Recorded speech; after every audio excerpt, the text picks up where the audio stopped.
Hey, what do you think you're doing? Shut off that damn noise! Rock and roll, baby. Freedom of speech. That guy rules.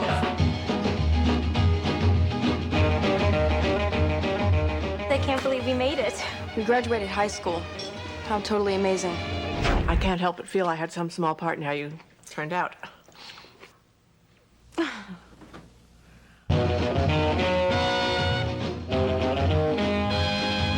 My name is Alan, and I'll be your waiter this afternoon. Can we call you Weird Al? I'd imagine so. Cut. My wife was reading Ghost World.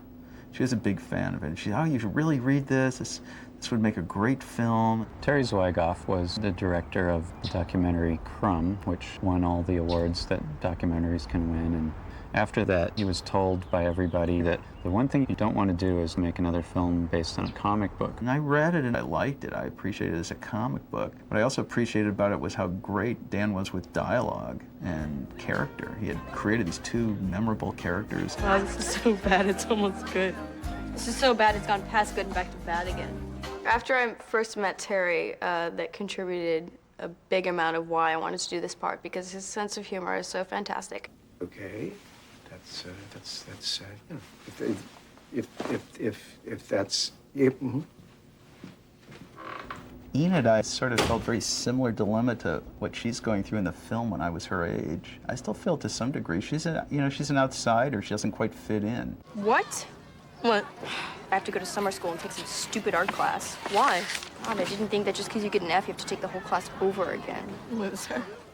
She's just graduates high school, and she knows all the things that she really doesn't like and who she doesn't want to be. You just hate every single guy on the face of the earth. That's not true. I just hate all these extroverted, pseudo-bohemian losers. You guys up for some reggae tonight? The only problem is she really does have no clue about what she does want to do and who she is, really. And she's constantly changing her appearance and trying different motifs and even testing out, in a subtle way, different personalities. Nice outfit. Who are you supposed to be, Cyndi Lauper? Part of Enid's dilemma in the film is that she's an artist. She may not know it yet, but she keeps a sketchbook, sort of a crude diary that she keeps, and she's very observant, and she's very sensitive and very smart and funny, and of course it's completely unappreciated by her art teacher, played by Ileana Douglas. It's supposed to be Don Knotts. And what was your reason for choosing him as your subject? I don't know, I just like Don Knotts. Yeah, I definitely identify with the Enid character. I was probably like that in high school, you know, always wearing thrift shop clothing and not really fitting in with the idea of high school and feeling kind of like an outsider. And then she drifts more towards adults because she's already a little grown up and a little sophisticated. We have to get together this summer. Yeah, that'll definitely happen.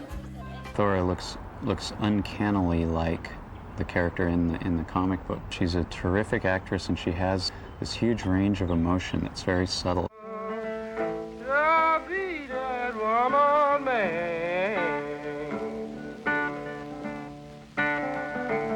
Thor and I have known each other for like 10 years. It was kind of difficult at first to create that from nothing, because I'd never met her before. We sort of hung out in the beginning, and we'd have Thor and Scarlet movie night. How about this one? Get it? I'm sure it sucks. All these movies suck. Go out for food and just hang out to get, comfortable with each other. They have strange rituals, I guess you could call them. Rebecca and Enid are always finding some interesting person to follow and exploit and embarrass. Do you remember me? Airport shuttle, June 7th.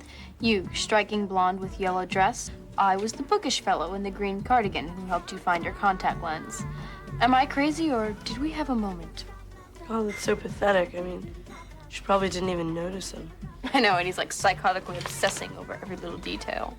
We should call him and pretend to be the blonde. Oh, we totally have to.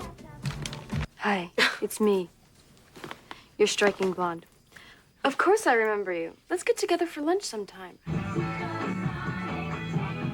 God, that is obviously him.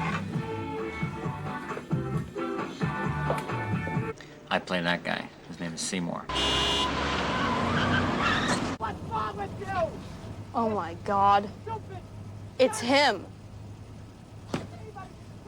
He's insane. We should follow him home. Do you have any other old records besides these? Seymour does. Who does? Oh, him. He's the man with the records. Enid and Seymour's relationship goes through a lot of changes and very swiftly and quickly. And at first, he is just some guy that she is basically having fun with. I know the guy who owns the original and lent it for use on this reissue. Wow. She loves making fun of this guy. Seymour's sort of a eccentric loner. Oh, what are we in slow motion here? Come on, what are you, hypnotized? Have some more kids, why don't you? He's a cranky record collector type. Are all these records? Yeah, I've got about 1,578 at this point. I've tried to pare down my collection to just the essential. Enid sees herself a little bit in him. She sees, you know, this guy who doesn't quite fit into the world, but she admires him because he is sort of a strong, distinctive personality, and he believes in his own thing, and he doesn't let society sway him, even though he's sort of profoundly unhappy because of it. I would kill to have stuff like this. Please, go ahead and kill me. I think they are similar in that they both feel like outsiders. I can't relate to 99% of humanity. Well, I can't relate to humanity either, but I don't think it's completely hopeless. They sort of amuse each other. Oh my God, we have to go in here. Come on. Yeah, sure, very funny. Come on, please. Becky and I have been dying to go in here, but we can never find any boys to take us. I could never picture anybody else in this film. Steve Buscemi was the guy, and I always thought of him as somewhat funny looking, and then my wife heard me talking on the phone to him one day, and she said, "That's Steve Buscemi on the phone?" I said, "Yeah." And she said, "There's only one guy in Hollywood you have to worry about leaving me alone in a room with. It's Steve Buscemi." She said, "I couldn't care less about Harrison Ford, Brad Pitt, you know, any of those guys." It's like, and I think, you know, well, my wife's a little weird because she's with me anyway, but every woman I've ever talked to has a thing for Steve Buscemi. In a way, he's such a clueless dork. He's almost kind of cool. The guy's many things, but he's definitely not cool. Yeah, well, thanks for cheering me up. Brad Renfro plays this character Josh, who the girls are sort of obsessed with. What can you tell me, young man, about the various flavors of frozen yogurt? I'll be done in a minute. Can you guys just, like, wait outside or something? He's this guy, sort of a loner, too, in his own way, sort of like a younger version of Seymour, although the clock isn't quite ticking with him. In addition to our old favorites, chocolate and vanilla, this week we're featuring 6-Gun Strawberry, Wild Cherry Roundup, and 10-Gallon Tangerine. Usually when you come on a set late, like I only have 2 weeks on this movie, you know, there's that who the heck's this new guy type, you know what I mean? Feel, whether it's spoken or not, and those girls made me feel right at home.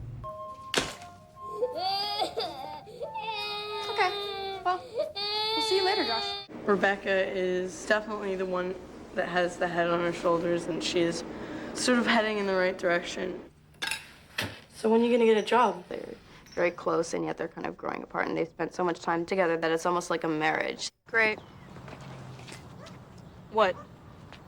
What's wrong with it? It looks totally normal. What? I said great. Yeah, I can tell you really love it. What am I supposed to say? You know, you hate every single place that we look at. Everybody at some time in their life has a friend that they're really, really close to, and then all of a sudden something happens and they're not that close to them, and they, you know, you think back on it and you can't really figure out exactly why you split apart. You had, you know, you spent every minute together, and then all of a sudden that's gone, and it's a really painful thing that most people have to go through at some point. Do you have anything to drink? Yeah, well, there might be some root beer in there. What's this? That's Dana's. I'm supposed to be saving it for our 2-month anniversary. You better not. It's very funny and very painful at the same time. The whole film's like that, has a strange tone to it. I'm not saying in a self-serving way, oh, it's such a strange, cool film. That's not what I'm saying. I'm just saying that I have enough objectivity on it, I know, to know this is going to be a very strange film, because it's very funny and very sad at the same time. How much for this dress? God, I can't believe you're selling that. 500. You're crazy. Should be like $2. Was wearing that when I lost my virginity. I wouldn't really call it a teen movie. I don't think you can. It's not like a bubbly teen comedy. Absolutely not. There are teenagers in the movie, so that qualifies. Are you waiting for a bus? Yes. I hate to tell you this, but they canceled this bus line 2 years ago. There are no more buses on this street. You don't know what you're talking about. What does Ghost World mean? It's a hard question. It's the wackiest thing in a way. The world in which these characters live, it could be any town, USA, that is slowly changing, being taken over by malls and cappuccino places. And, you know, slowly the town is starting to lose its character. This town is a ghost of what it used to be. I can't believe these people. They at least turn off their stupid sports game until he's done playing. It has something to do with the whole decline of Western civilization. How's that? How's that for putting butts in the seat? Here you go, smothered in delicious yellow chemical sludge. Which band is yours? Alien Autopsy. Oh, bitchin'.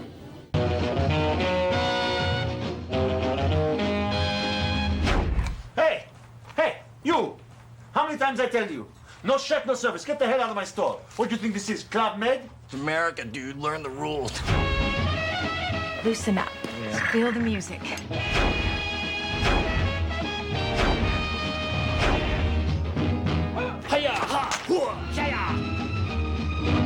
I think only stupid people have good relationships. That's the spirit.